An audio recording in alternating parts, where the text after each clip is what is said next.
definition. Okay, first of all, we are going to study what is the meaning of growth. Say plant growth we are studying means we should know what is the meaning of growth. See, what is the definition? Plant growth means it is a permanent and irreversible increase in entire plant. Growth means it is a permanent and it is irreversible. Irreversible means once it has taken place, it will never come back.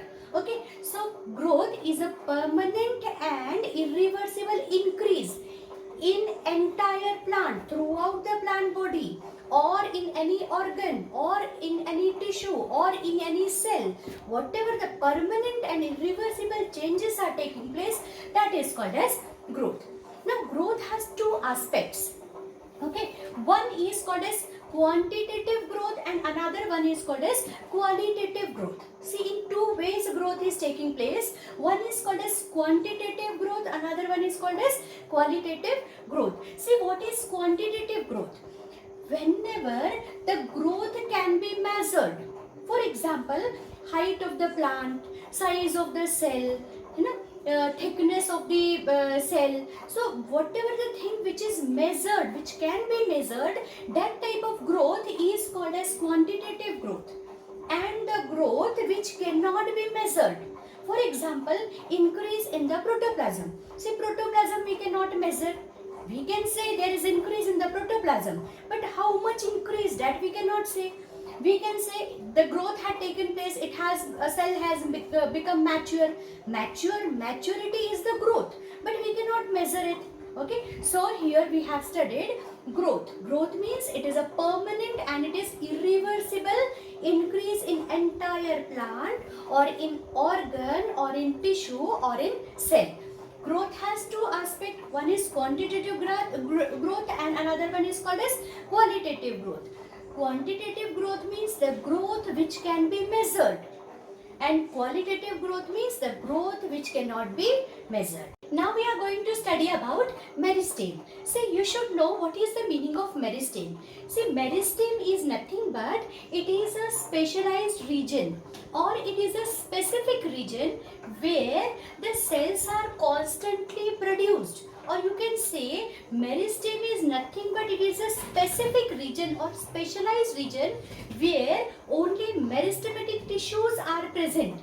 And here in meristematic tissues, they have the capacity to divide and redivide. So here meristeme is nothing but it is the region where the meristematic tissues are present and here the cells are continuously dividing and redividing and they are constantly producing new cells. Okay, now on the basis of location or on the basis of position, meristemes are of three types.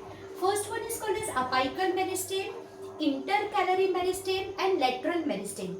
See, here the name is indicating everything. Apical means apex. When the meristematic tissues are present at the apex. Apex of, it may be of root, it may be of shoot. Okay, but when the meristematic tissues are present at the apex of shoot and root, then that meristeme is called as apical meristeme. Okay, now what is its function? Its function is to increase the length of plant body. Suppose the meristematic tissues are present here, naturally they will increase root. Suppose they are present on the shoot, naturally they will rise, they will increase the length of the shoot. So, only 2 points you have to keep in mind. The region or the place where the meristematic tissues are present. Here the meristematic tissues are present at the apex. So, it is called as apical meristeme. Here they are responsible for increasing the length of the plant body. Another one is intercalary. Inter means in between. Here, what is the meaning of intercalary meristeme? The meristeme or the meristematic tissues which are present at the base of node. Now I am using the word node. You should know what is the meaning of node and internode. See, node means the point from where anything arises. Here anything means it may be fruit, it may be leaf, it may be branches. Okay, so the point from where the leaf or branches or fruit arises, that point is called as node. Suppose this is one node, this is another node. So the place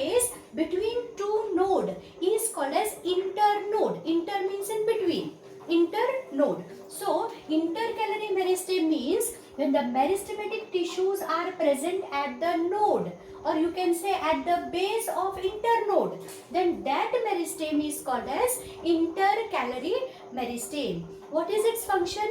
It is responsible for increasing the length of the plant body and of the organ.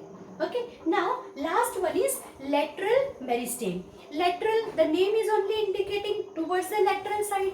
When the meristematic tissues are present towards the lateral side of the stem, then that meristeme is called as lateral meristeme. See now, when something or the meristematic tissues are present towards the lateral side, what will be its function? Naturally, it will increase the width, or you can say thickness, or you can say girth of the plant body. So, the lateral meristeme function is to increase the thickness of the plant body or to increase the girth of the plant body. And this lateral meristeme is absent in monocot. That's why the monocotyledonous plants are very thin and dicotyledonous plants are too much thick because of the presence of lateral meristeme. So, here we have studied about meristeme. What is meristeme? Special region where the cells are constantly produced. On the basis of location, they are of three types: apical meristeme, intercalary meristeme, and lateral meristeme. So let's study now phases of growth. Okay, here phases of growth, we have already studied about growth. Growth is a permanent and irreversible increase in an organism or in the plant body or its organ. Now today we are going to study easiest topic and important topic, that is phases of growth. There are three phases of growth. Means growth takes place in three phases. First phase is called as phase of cell division, or it is also called as phase of formation. Another one, phase of enlargement, it is also called as phase of elongation. And last one is phase of maturation, it is also called as phase of differentiation. Okay, now first we will start with phase of cell division, which is also called as phase of formation. It is also called as phase of meristematic region. Okay, now see what happens here. Here the cells, in this phase, the cell is a thin walled. Why the nature had given thin walled? Because they have to continuously divide and redivide. That's why here in cell division, when the cells are formed, they are thin walled, nucleus is prominent and with granular cytoplasm. But one thing you might have noticed here, no vacuoles are present. That's why the cells are very small in size. Okay, now here what happens, what type of division is taking place here in the first phase? When a single cell undergoes mitosis, it gives rise to two cells.